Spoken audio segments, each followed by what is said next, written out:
রাজবাড়ীতে এতিম শিশুদের মধ্যে শিক্ষা উপকরণ ও নগদ অর্থ বিতরণ করা হয়েছে। বুধবার দুপুরে রাজবাড়ীর শিশু বিকাশ কেন্দ্র ও নতুন প্রজন্ম উদ্যোক্তা উন্নয়ন ফাউন্ডেশনের আয়োজনে শহরের রাবেয়া লাউঞ্জ অ্যান্ড রেস্টুরেন্টে এসব শিক্ষা উপকরণ বিতরণ করা হয়।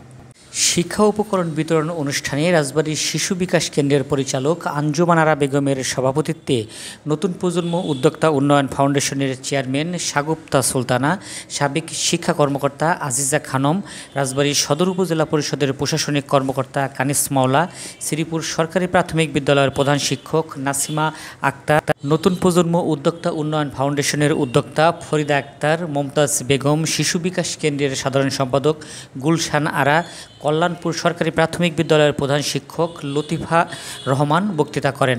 অনুষ্ঠানটি সঞ্চালনার দায়িত্ব পালন করেন মিতা আক্তার। এ সময় রাজবাড়ীর শিশু বিকাশ কেন্দ্রের পরিচালক আঞ্জুমান আরা বেগম বলেন, রাজবাড়ীর শিশু বিকাশ কেন্দ্র 2020 সাল থেকে এতিম শিক্ষার্থীদের বিভিন্ন সহায়তা প্রদান করে আসছে। এমনকি ওই শিশুর ভবিষ্যতের কথা চিন্তা করে তার পরিবারের সদস্যদের ছাগলও প্রদান করা হয়েছে। তারই ধারাবাহিকতায় আজ 50 জন এতিম শিশুর মধ্যে শিক্ষা উপকরণ ও নগদ অর্থ বিতরণ করা হয়েছে। এই কার্যক্রম আগামীতেও চলমান থাকবে। এবং সালাম জানিয়ে আমি সামান্য কিছু বলবো, সেটা হচ্ছে শিশু বিকাশ কেন্দ্র।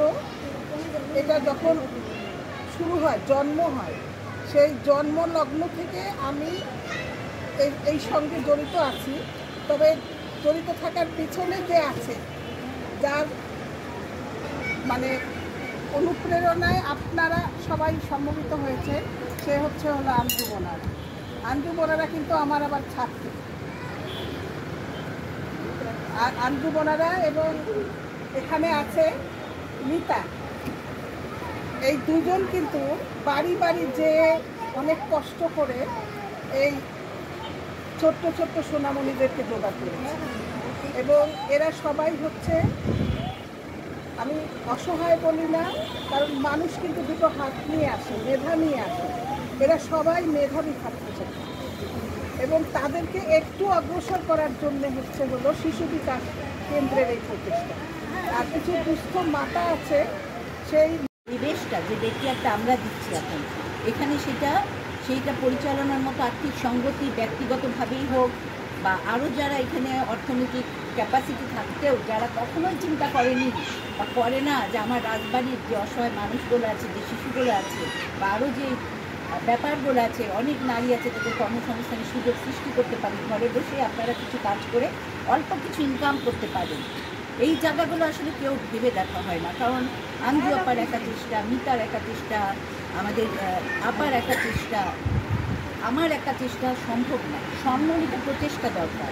যে যেখানেই আছে না, যার যতটুকুই সামর্থ্য আছে, শুধু অর্থ দিয়েই কিন্তু ভালো কিছু সমাজ বদলাতে তা না।